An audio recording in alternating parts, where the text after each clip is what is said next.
Winter death toll to exceed 40,000.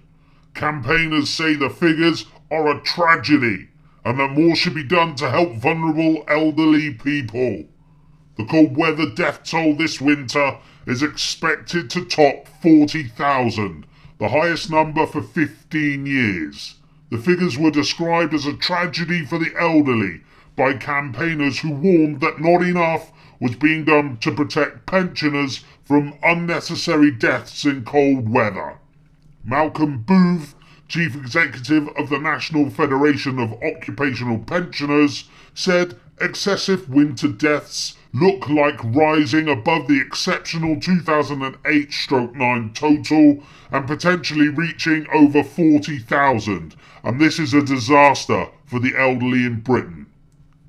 This is how you know that this government, despite all their rhetoric, are a bunch of fucking heartless animals who simply do not give a flying fuck about anybody apart from themselves, their big business friends, and the other people who feather their fucking nests.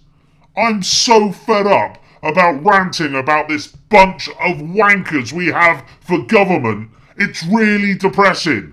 I wish I was stopped in the street and had people rant at me about what's going on. At least then it would appear that there's some kind of awakening going on. But no, nothing. Just how the hell can any so-called society send billions overseas to dictators in far-off lands via charities that skim off a huge percentage in salaries, whilst letting over 40,000 of our own elderly people die because they can't afford to heat their homes during just one winter? Remember, that's 40,000 this year. How many next year? The year after? Because the way this government are running things are not going to get better.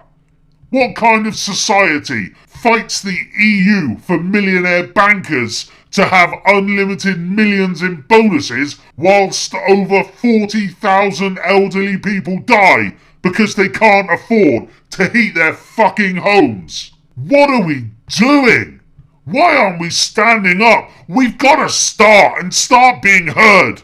I've recently had a couple of victories locally by doing just that. Yes, it's uncomfortable and you have to go out your comfort zone, but we've all got to start doing it. We need a people's party. I'm no socialist, but we don't have a capitalist system here. We have a fucking crony capitalist system that only benefits special interests and other people that can feather the MP's nests, and it's to hell with the rest of us. Look at these 40,000 deaths another way. In the Orwellian world we now live in, almost everyone in power is calling for the end of free speech to save free speech because 20 people died at the hands of terrorists in Paris.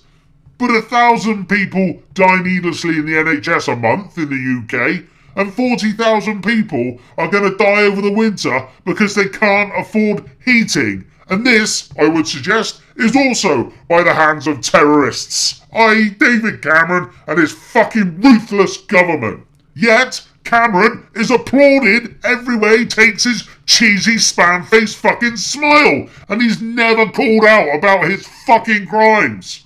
ISIS have beheaded a handful of people, and the West are looking to beef up their growing police state and clamp down on our freedoms. But Cameron can smile and act like a hero when he's responsible for killing thousands of his own people every month. Why is this man not in fucking jail? What is going on? What is wrong with us? Sky News had the headline following their Stand Up Be Counted day. Young voters better than journalists. I tell you why this is, because journalists will not bring up real issues to politicians, especially the leaders, because, get this, they're afraid that they're not going to get the seat closest to the front row at the next fucking press conference. It's all vanity with these so-called fucking journalists. I've said it many times before, and I will say it again. Journalists, you're a fucking disgrace. You will not report, you only repeat. You offer no opinion, and you only suck up to the very people who are causing the deaths of tens of thousands of people a month. How does it feel to be complete, sold-out scum? Things aren't going to change after the general election, even if sweaty Miliband does get in.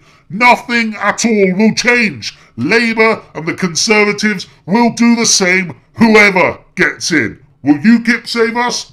No. Getting out of the EU would be a great start. At least we'd have an extra 10 billion a year to spend. Don't give me the bullshit 3 million jobs argument about the EU. That's ridiculous. It's been proved to be a crock of shit. I think only Nick Clegg uses that line now. But even if Labour get in, they will only talk a good game, but in reality they will continue where Cameron left off. Judge a tree by its fruits. 12 billion a year to dictators overseas will continue. More and more people will needlessly die in the NHS. More and more people will needlessly die next winter. Nothing will change. We need a People's Party, and fucking soon. A party run on common sense ideas, and not bought and paid for by big fucking business. I'm not anti-business, but I am anti-crony capitalism and anti-corporate welfare. Get Russell Brand to start a fucking party. He's got nearly 6 million Twitter followers. I've got 107. No, that's not 107,000. I have 107. That's fucking depressing.